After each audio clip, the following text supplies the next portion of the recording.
Hey guys, in this video, I will show you how to cancel your DoorDash DashPass subscription. All right, let's begin. First, open the DoorDash app on your mobile phone. Once you are inside the app, tap on your profile icon located in the top right corner. This will open your account menu where you need to go to Settings. Inside the Settings section, scroll down until you find the Manage DashPass option. It should appear near the Help section.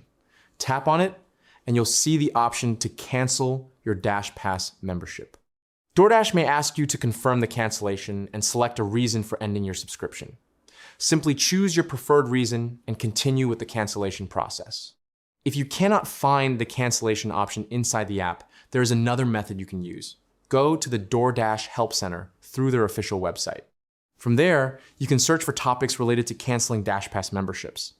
The support page will guide you through the cancellation steps and provide additional troubleshooting options.